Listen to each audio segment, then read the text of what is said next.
السلام عليكم ورحمة الله وبركاته. أعوذ بالله من الشيطان الرجيم. بسم الله الرحمن الرحيم. سبحان الذي أسرى بعبده ليلا من المسجد الحرام إلى المسجد الأقصى الذي باركنا حوله لنريه من آياتنا إنه هو السميع البصير. அஸ்ஸலாமு அலைக்கும் வரஹ்மத்துல்லாஹி வபரகாத்துஹு. கண்ணியத்திற்குரிய எல்லாம் உள்ள ஏக இறைவனின் நல்லடியார்களே, சகோதர சகோதரிகளே, மகத்துவம் நிறைந்த ரமலானுடைய மாதத்திலே நன்மை எதிர்பார்த்தவர்களாக பல்வேறு அமல்களை செய்து கொண்டிருக்கக்கூடிய அனைத்து ஈமான் கொண்ட மக்களுடைய அமல்களையும் வல்ல இறைவன் பொருந்திக் கொள்வானாக. இந்த ரமலானுடைய சிறப்பு நிகழ்ச்சியிலே நாம் இன்றைக்கு அணிந்து கொள்ள இருக்கிற வசனம் என்னவென்று சொன்னால், 17வது அத்தியாயத்திலே வரக்கூடிய 1வது வசனத்தினுடைய விளக்கத்தினை இன்ஷா அல்லாஹ் நாம் அறிய இருக்கிறோம். அந்த வசனத்திற்கு செல்வதற்கு முன்பாக ஒரு அடிப்படையான ஒரு தகவலை பதிவு செய்ய ஆசைப்படுகிறேன். அல்லாஹ் திருமறை குர்ஆனிலே சூரா பக்ரா அத்தியாயத்தினுடைய துவக்கத்திலே பேசுகிறான். அல்லதீன யுமினூன பில் கைப், அவர்கள் ஈமான் கொண்டவர்கள் மறைவான விஷயங்கள் அனைத்தையுமே ஈமான் கொள்வார்கள் என்று அல்லாஹ் சொல்லி காட்டுகிறான். மறைவான விஷயங்களை நம்பிக்கை கொள்ளக்கூடிய பண்புகள் ஈமான் கொண்ட மக்களிடத்திலே இருக்கும் என்பதாக இறைவன் சொல்லி காட்டுகிறான். இஸ்லாத்திலே பல்வேறு விஷயங்களை ஒரு முஸ்லிமுக்கு ஈமான் கொள்ள சொல்லி மார்க்கம் அறிவுறுத்துகிறது.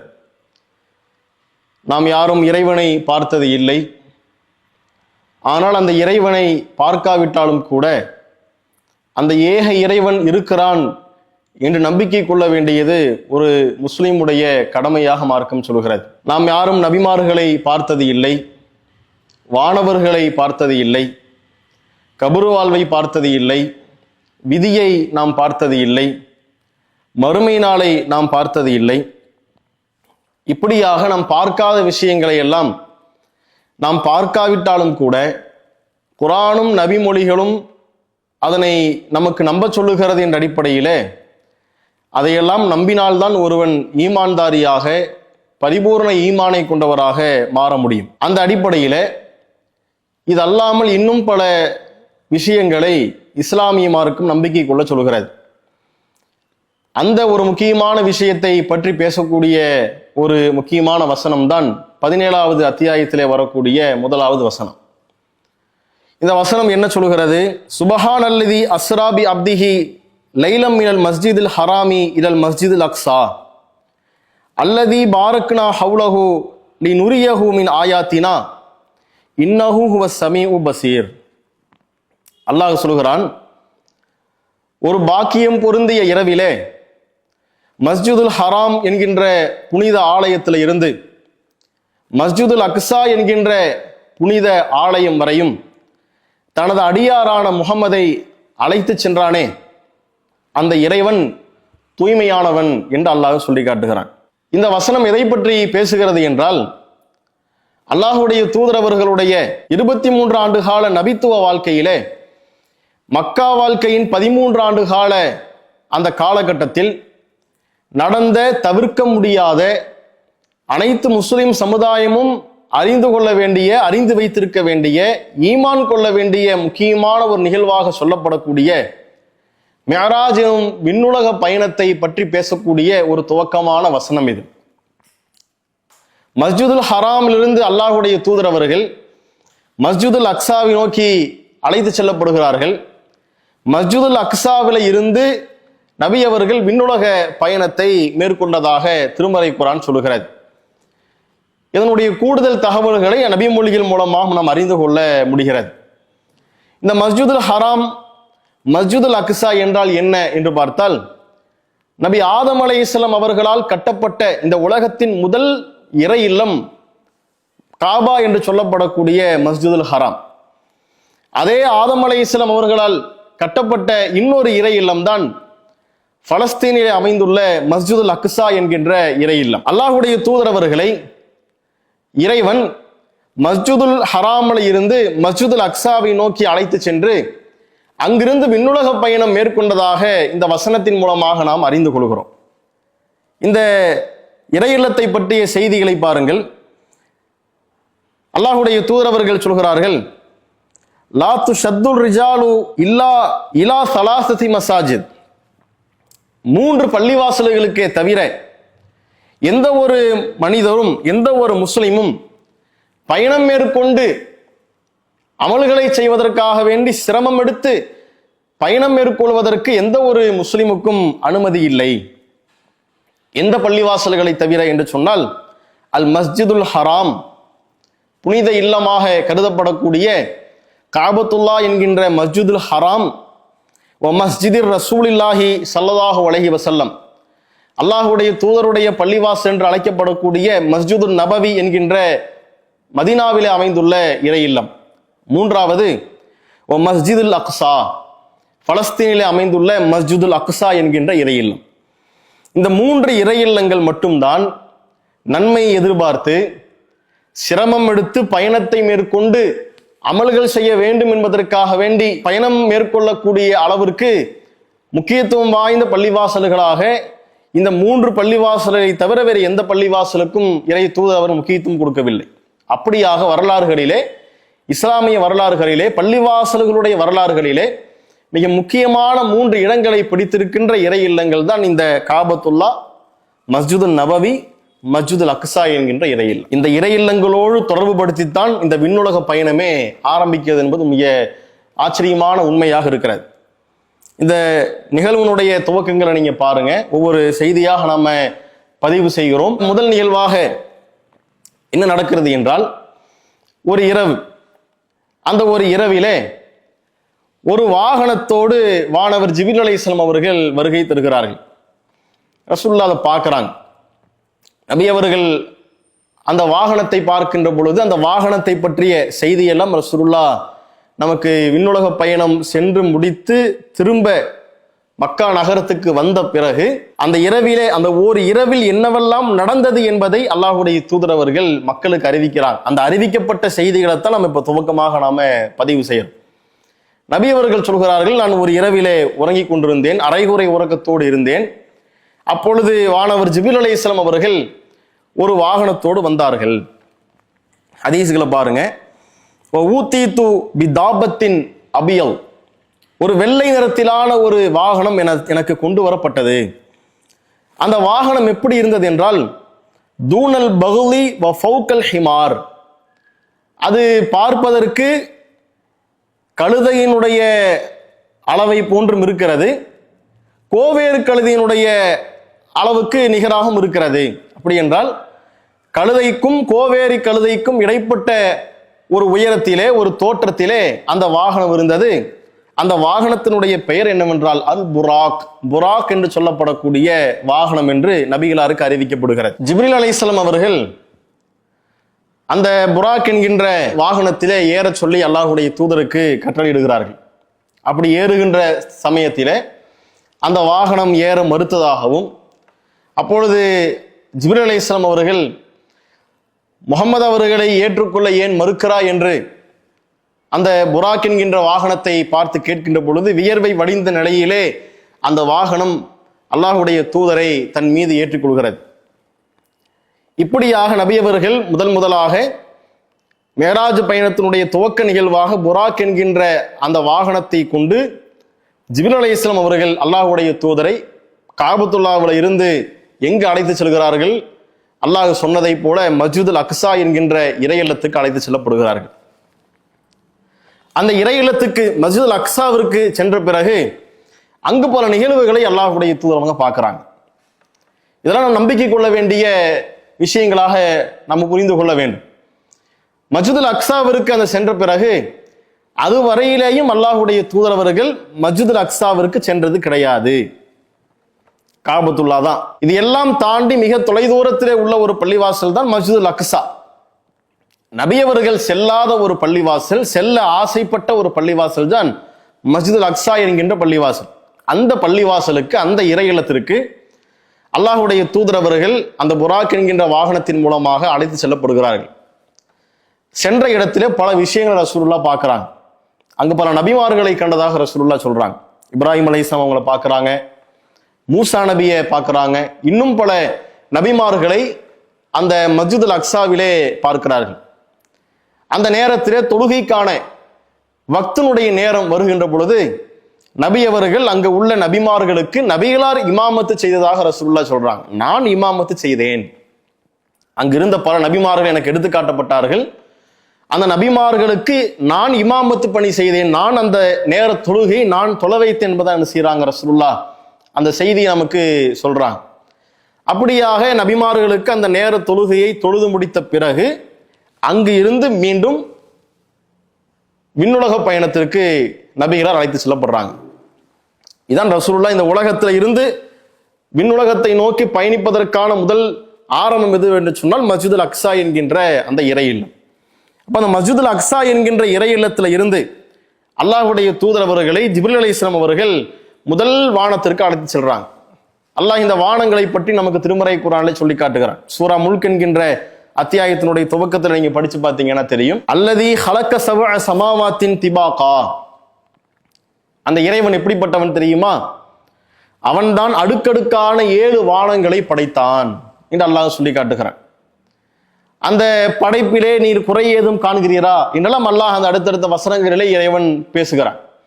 அப்ப அந்த 7 வானம் என்கின்ற படைப்பை பற்றி அல்லாஹ் திருமறை குர்ஆன்ல சொல்றானா இல்லையா? அந்த 7 வானங்களை கடந்து இறை தூதர் அவர்கள் எப்படி பயணம் செய்தார்கள், அங்கு என்ன நடந்தது, முதல் வானத்தில் எதை கண்டார்கள், 2ஆம் வானத்தில் எதை கண்டார்கள் என்பது மாதிரியான நிகழ்வுகள் எல்லாம் அந்த செய்திகளை ரசூலுல்லாஹ் நமக்கு சொல்லித்தராங்க.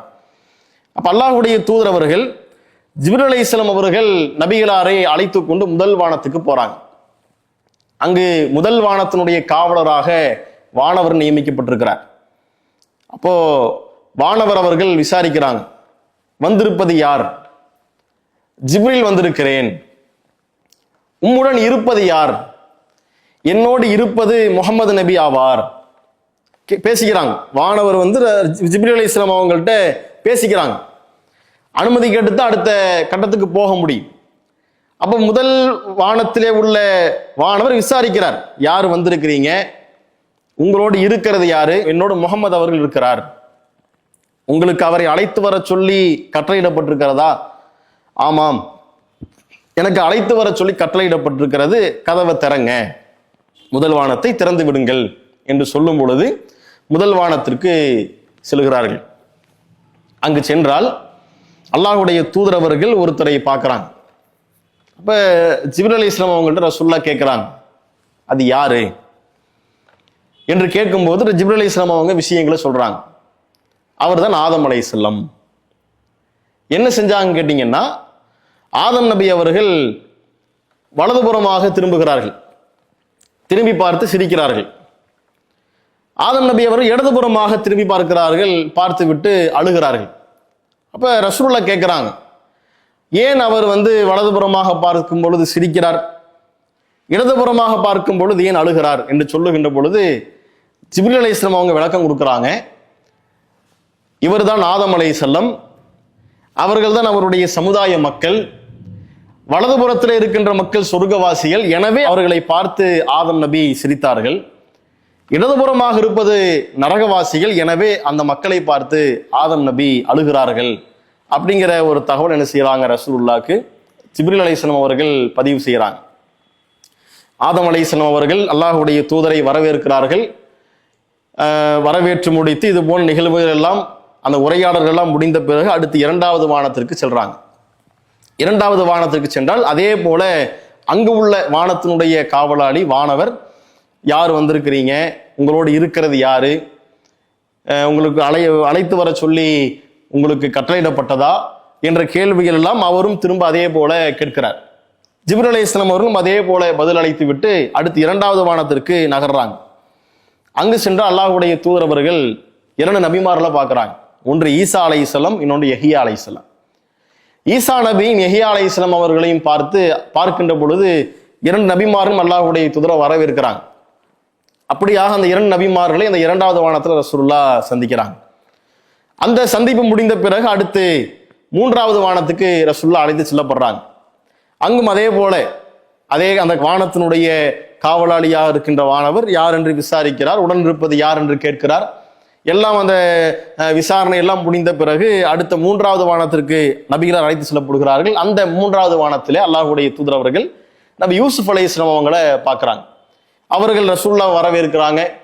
நபிகளாரும் அந்த வரவேற்புக்கு இணங்க அந்த 3வது வானத்திலே யூசுப் அலைஹிஸ்ஸலாம் அவர்களை பார்க்கிறார். அந்த வானத்திலே அவங்க போறாங்க. அங்கு 3வது வானத்தை கடந்து அடுத்து 4வது வானத்துக்கு செல்கிறார்கள். 4வது வானத்திலே நபி இத்ரீஸ் அலைஹிஸ்ஸலாம் அவர்களை ரசூலுல்லாஹ் பார்க்கிறாங்க. 4வது வானம் அடுத்த 5வது வானத்திலே ஹாரூன் அலைஹிஸ்ஸலாம் அவர்களை ரசூலுல்லாஹ் பார்க்கிறாங்க. அதே போன்ற உரையாடல்களோடு அடுத்தடுத்த வானங்களுக்கு வானவர்கள் அழைத்து செல்கிறார்கள். அடுத்ததாக 6வது வானத்திற்கு சென்றால் அங்கு யார் இருக்கிறார்? மூசா நபி இருக்கிறாங்க. மூசா நபி அவர்களும் ரசூலுல்லாஹ் வரவேற்கிறாங்க. அதே போல விசாரணை நடக்கிறது. அடுத்ததாக 7வது வானத்துக்கு செல்கிறார்கள். 7வது வானத்திற்கு சென்றால் நபி இப்ராஹிம் அலைஹிஸ்ஸலாம் அவர்கள் அந்த 7வது வானத்தில் இருக்கிறார்கள். அந்த நிகழ்வை பற்றி அல்லாஹ்வுடைய தூதர் அவர்கள் நமக்கு சொல்லி காட்டுறாங்க பாருங்க. இதா அனபி இப்ராஹிம ஸல்லல்லாஹு அலைஹி வஸல்லம் முஸ்னிதன் லஹ்ரஹு இலல் பைத்தி அல் மஅமூர். பைத்துல் மஅமூர் என்கின்ற இறையில்லத்தினுடைய தூணிலே சாய்ந்தவராக இப்ராஹிம் அலைஹிஸ்ஸலாம் அவரை நான் பார்த்தேன் அப்படின்னு ரசூலுல்லாஹ் சொல்றாங்க. நான் இப்ராஹிம் 7வது வானத்துக்கு போனேன். 7வது வானத்துல இப்ராஹிம் அலைஹிஸ்ஸலாம் அவர்கள் பைத்துல் மஅமூர் என்கின்ற இறையில்லத்தினுடைய அந்த தூணிலே சாய்ந்தவராக, அந்த சுவற்றிலே சாய்ந்தவராக இப்ராஹிம் நபி இருந்தாங்க. அந்த நிலையில நான் என்ன செஞ்சேன், ரசூலுல்லாஹ் இப்ராஹிம் நபியை நான் பார்த்தேன் என்பதாக ரசூலுல்லாஹ் சொல்றாங்க. இந்த பைத்துல் மஅமூர் என்றால் என்ன என்று கேட்டால், பைத்துல் மஅமூர் என்பது வானவர்கள் தொழுகைக்காக வேண்டி உருவாக்கப்பட்ட ஒரு இறை இல்லம். அந்த பள்ளிவாசலை பற்றி ஹதீஸுகள்ல பார்க்கின்ற பொழுது ஒரு நாளைக்கு 70,000 வானவர்கள் அந்த பள்ளியிலே தொழுகுவார்கள்.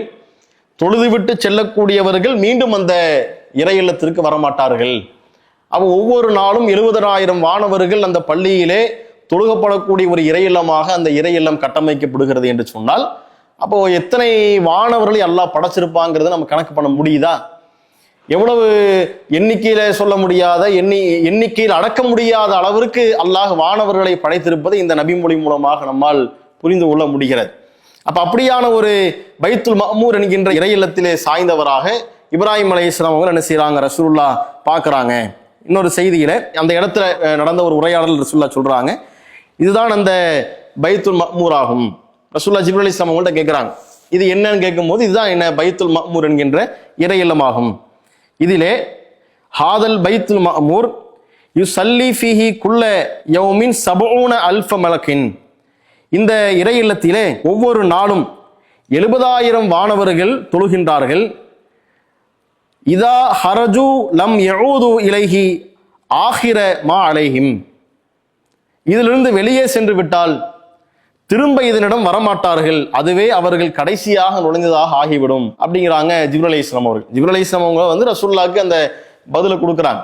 இது என்ன இறை இல்லம் அப்படின்னு கேட்கின்ற பொழுது இந்த செய்தியை ஜிப்ரீல் அலைஹிஸ்ஸலாம் அவங்க சொல்றாங்க. ஒரு நாளைக்கு 70,000 வானவர்கள் தொழுது விட்டு செல்லக்கூடிய ஒரு இறை இல்லமாக விண்ணுலக பயணத்திலே நபி அவர்கள் பார்த்த ஒரு முக்கியமான ஒரு காட்சியா என்ன செய்யறாங்க, ரசூலுல்லாஹ் நமக்கு பதிவு செய்யறாங்க.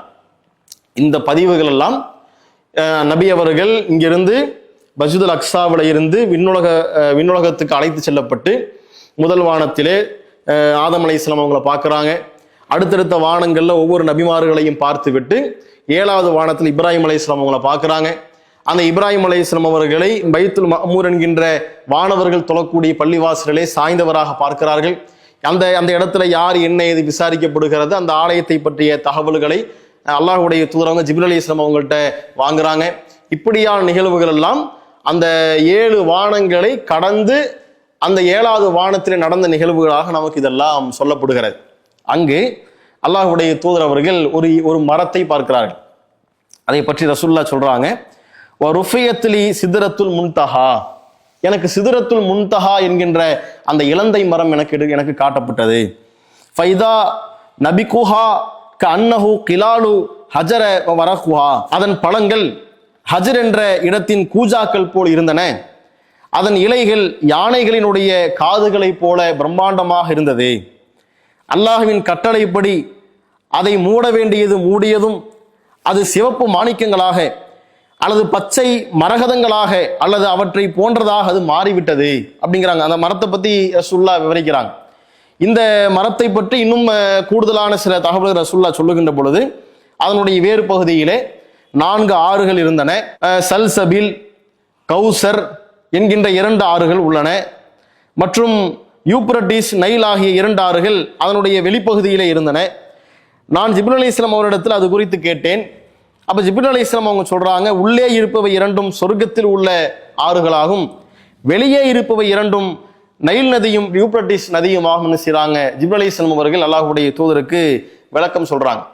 அப்ப இதுவெல்லாம் அந்த 7வது வானத்தில் நடந்த நிகழ்வுகளாக ரசூலுல்லாஹ்வுக்கு சொல்லப்படுகிறது. அந்த 7வது வானத்திலே ஜிப்ரீல் அலைஹிஸ்ஸலாம் அவர்களுடைய உண்மையான தோற்றத்தை ரசூலுல்லாஹ் அவருக்கு சந்திக்கிறாங்க. ஜிப்ரீல் அலைஹிஸ்ஸலாம் அவர்களை அவருடைய உண்மையான தோற்றத்தில் அல்லாஹ்வுடைய தூதர்கள் சந்தித்து தான் நம்ம ஹதீஸ்களில் பார்க்கிறோம். அப்ப இப்படியான நிகழ்வுகள் எல்லாம் இந்த 7வது வானத்திலே அல்லாஹ்வுடைய தூதரவர்கள் சந்தித்த நிகழ்வுகளாக நமக்கு சொல்லப்படுகிறது. இதற்கு அடுத்ததாக இதற்கு பிறகு என்ன நடந்தது, அல்லாஹ்வுடைய தூதரவர்கள் எதெல்லாம் பார்த்தாங்க, நபிகளாருக்கு எதெல்லாம் எடுத்துக்காட்டப்பட்டது, அந்த எடுத்துக்காட்டப்பட்ட அந்த அத்தாட்சிகள், அதன் மூலமாக நாம் பெற வேண்டிய பாடம் என்ன, நாம் பெற வேண்டிய படிப்பினை என்ன, இந்த மேராஜ் விண்ணுலக பயணத்திலே நாம் அறிந்து கொள்ள வேண்டிய முக்கியமான தகவல்கள் என்ன, இந்த மேராஜ் பயணத்தை ஒட்டி நம்முடைய சமுதாய மக்களிடத்தில் உள்ள குழப்பமான சூழ்நிலைகள், விதத்தான காரியங்கள், மார்க்கத்தில் இல்லாத பழக்க வழக்கங்கள் என்று சொல்லி இன்னும் பல கூடுதலான தகவல்கள் நாம் இதன் மூலமாக அறிந்து கொள்ள இருக்கிறோம். இன்ஷா அல்லாஹ் இதனுடைய தொடர்ச்சியை நாளை பார்ப்போம். அல்லாஹு அக்பர், அல்லாஹு அக்பர்.